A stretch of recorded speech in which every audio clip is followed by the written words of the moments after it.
Well, guys, you've won 16 majors, but the Australian Open is your most successful. You've won 6 of them. Why? I think because we have good feelings coming down here. We've always come in here off a great off season. We like to work hard in the off season. Yeah, and we also like to have a break, mentally. So we come in here refreshed. The fans here are awesome. They really respect doubles. They know a lot about doubles. We love playing in front of them. So yeah, it's just good feelings, and it's led to good results. You've mentioned the off season. Every year it seems like you guys add another element. What was the focus in this off season?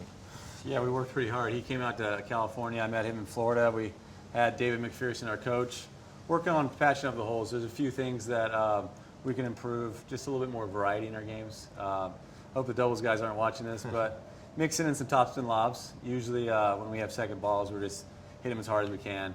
So now we're going to try to feather in a couple dippers, a couple lobs. I'm going to work on my lob return this year. Okay. That's not in the book. So yeah, we just a few things, and then I'm always working on my serve and his return.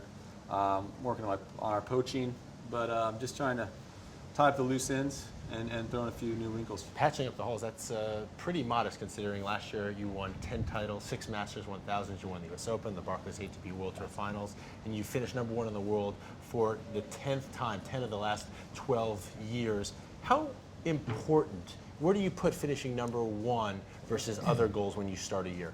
I mean, that's always #1. Finishing on top at the end of the year is the biggest goal. Everything else in between just adds to that goal. You have to be consistent to finish #1. You can't have any rough patches, any slumps.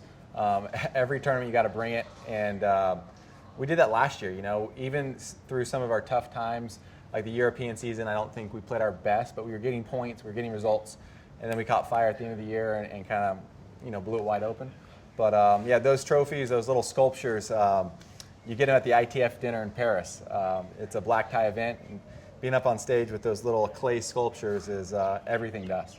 So much has stayed the same on the court, the consistency, the success, but things have really changed. You guys are now 36 years of age.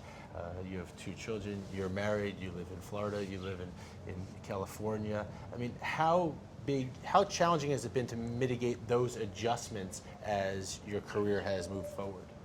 Yeah, I mean, it's been challenging at times. Obviously, it's not easy when you're in one room and you have 2 kids and they're waking up through the night and you're playing matches on 4 hours of sleep. I mean, that's not easy, but it's fun at the same time. The priorities have shifted in our lives. He's married, Lucille's a top in his life, and I'm not anymore, which hurts. But we're families. We're living apart. But how big of an adjustment has that been? Because for so long, you guys really were the most important person in each other's lives, and now you're not. We lived together. We did everything together, and now the wives are calling the shots. As it should be. We are on separate coasts. Bob actually did me a favor and came out to visit me in the off season. Brought the whole family, moved into my house, and just destroyed my house. And you kicked me out after 3 days. No, you checked yourself out. But yeah, it just shows it's we're life's changing. We're moving on. But yeah, I mean, we still have a great support system with our wives and our families. Guys, thanks for spending time with us, and good luck at the 2015 Australian Open.